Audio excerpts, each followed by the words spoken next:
Hello, guys. Welcome to Always Kadeja podcast, where I'm always Kadeja and you're always you. Welcome. I have a little setup, a little new setup. So tell me what you guys think. A little something natural, a little minimalist. And I am trying to decorate the wall a little bit more. So please leave in the comments what else should I add to this wall. So let's get started in the video. So today we're going to talk about my friend Change. Sometimes my friend, sometimes my enemy, because sometimes I'm not comfortable with her. You know, she does make you a little uncomfortable sometimes. So we all have heard of change, and it's something that we go through in our lives. That's, graduating high school, getting another job, having children. It's all change, and we all know what it is.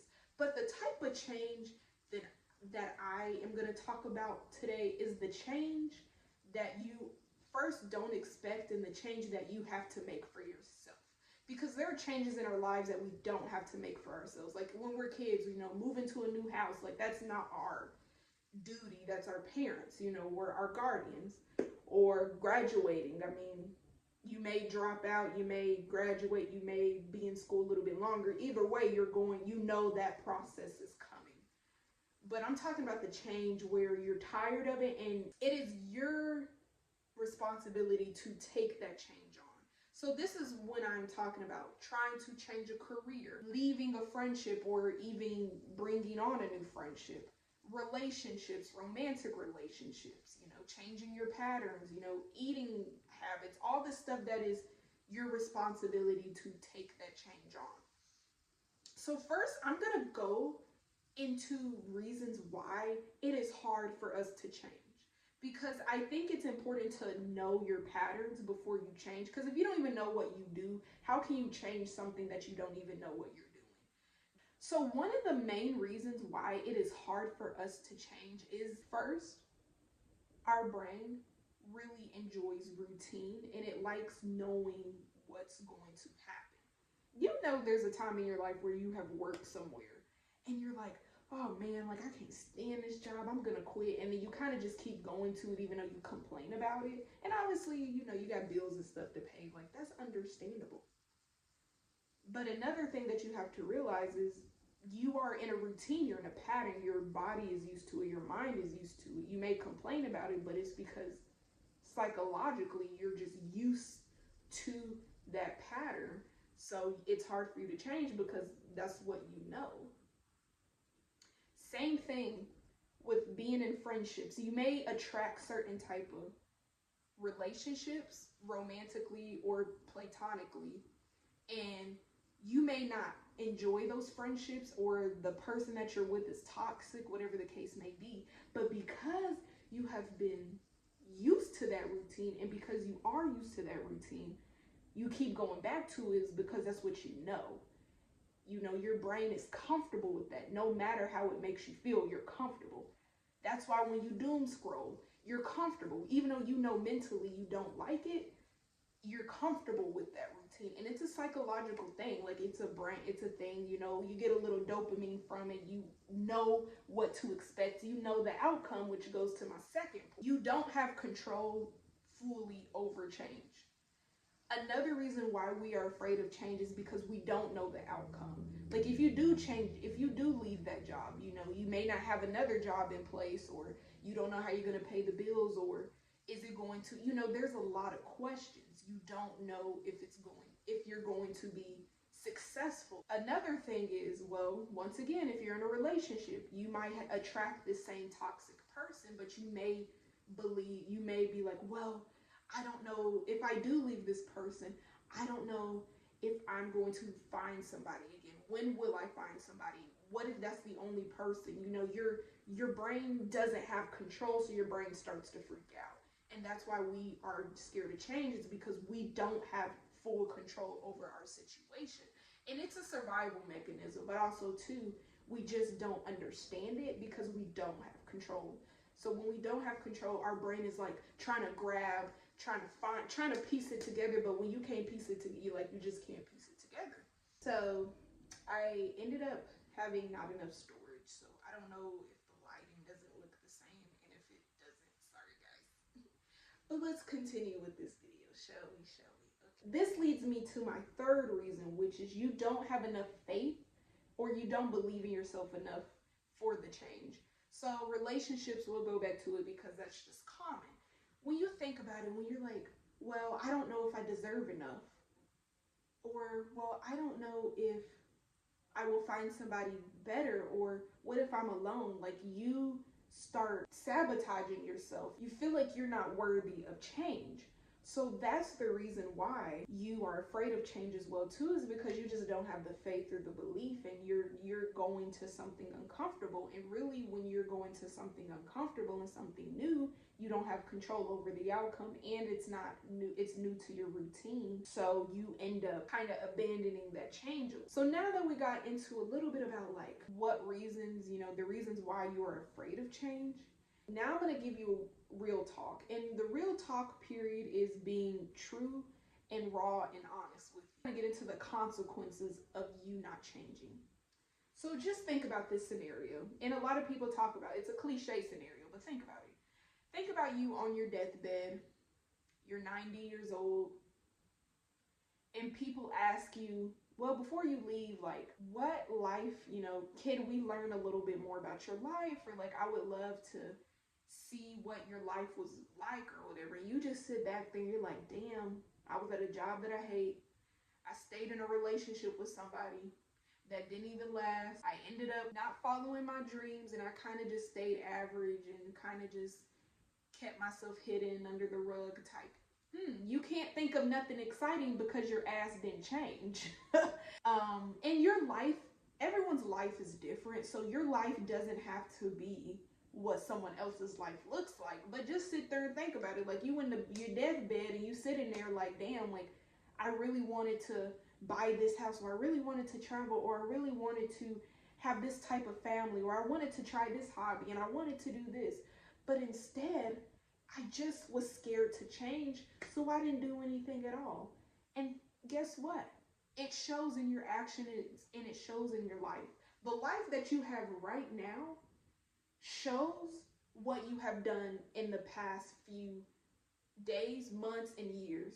Think about your life right now. Look at it. Is it what you want? If you clicked on this video, most likely not. I mean, if you wanted to hear me, great, but you know what I'm saying. Like, really just look. Like, be honest with you. The parts that you can control, not the parts that you can't, because people like to be like, well, I went through this, and I said, I understand that. We all go through things in our lives, but I'm talking about the stuff that you can control. I'm not talking about that. So go ahead and bring that out the door.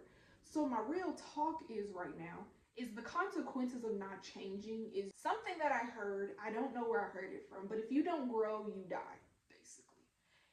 And that's something that hit me, and I was like, damn, like, shit. But basically, you are not growing.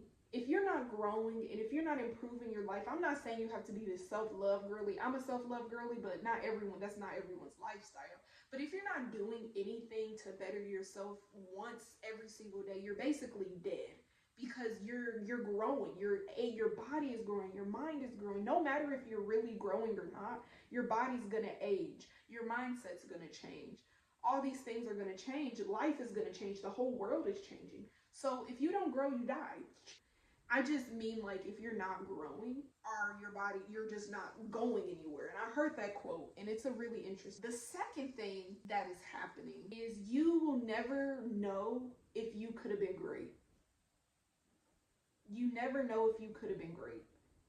What if you did take that trip? What if you did leave that job? You really don't know what God would have had in store for you.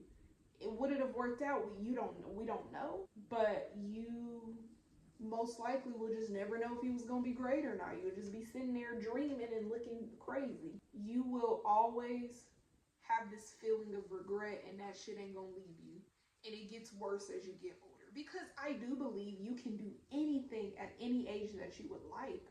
But the more you wait, things are going to get harder, because, I mean, you're going to age, obviously, and things, and you may have more responsibilities. It doesn't mean you can't do it, but it gets harder because you're getting more stuck in your mindset. So because you're getting more stuck in that mindset, that is my real talk moment, is that think really about, like, the consequences of not changing. Your why has to be greater than your fear. So now we're going to get into things to think about, kind of some tips that has helped me with change and all that stuff. So the first thing is really know that you will not be able to change the outcome no matter what you feel. If that makes sense. It is easier said than done. And one thing that I would recommend is just changing something small. So maybe take a different route to work, or try something different for dinner, or just something that you have control over and you can change, and it's not really a big of a deal change, because you start to grow your endurance, and then that's when you start doing bigger changes. Or maybe instead of trying to, maybe stay at the job that you're at, but as you're at that job, you continue to find other careers and jobs. So you are giving that mindset and that energy to try to transition into another job, and a job that you feel like you will enjoy and has something to do with your career. Maybe if the job that you're finding maybe doesn't pay as well, maybe go to part-time on your job and then work that job as well too, and then start building. Weight loss, maybe eat one healthy meal a day, or work out just once a week, something that's a little bit of a change. Because what's going to happen is your brain is going to start remembering this routine, and then it will start gradually doing something new. But it's all about consistency. So you will not be able to change the outcome, and that's just a hard truth that you just have to learn. The second one is you may not be successful. You really may not be successful. I think people will sit here and be like, oh, I personally think that you're more likely to be successful because your passion is connected to it, and also you learn something new and it goes into another path. You know what I mean? Like, let's say you're working in the medical field, and you think about the medical field ain't for you anymore. So you want to do something, you want to do something in hospitality, but maybe you figured out that hospitality isn't for you. You made a change, but you found something out. You're like, oh, well, I did work at this art show and I really do love art. So you start transition. You know what I mean? Like, you start opening paths. One thing that I'll guarantee is it may not succeed the way that you want to succeed, but it will be successful, is because you are finding yourself. You may not like the path that you chose at first, but you may change and then see something else within that change, and it just keeps going. So yes, you may not be successful in the way that you want it to be, but you will be successful in the way of getting closer to what you want, if that makes sense. And thirdly, think about them damn consequences. Think about really what will happen if you do not change. And things that help me is, first, I do affirmations. I know it's cliche, but if it's cliche, it's true. I do affirmations. So what I'll sit there and do is I'll listen to affirmations while I do my skincare routine. And I also do affirmations while I'll have my bed routine. And then when I'm working out, I try to make it work for me. Make it fun too, because another change don't always gotta be boring. Sometimes you gotta do what you don't want to do, but it doesn't have to be as boring as people make it. So really think about that. Think about ways that you can change that's going to be more susceptible to you. So what I want you to get out of this video is changes can be scary, but change is worth it. Usually when you take the risk, you usually don't regret taking that risk. Truly, you usually don't. You usually feel comfortable and you feel great about taking that risk. So I want you to sit here and think about okay, I got this, I can do this, and you can. But think about what will happen if you don't change. So that is the end of my video, guys, and I really am grateful for all of you for listening to my podcast. And if you have anything you want me to talk about, and also I do plan on adding more videos for this channel, and doing I'll have my podcast, but also I'll have me going in depth about how to do certain things. So thank you guys for watching. I love you, and always be yourself, because there is only you, and that's all it's gonna be. All right.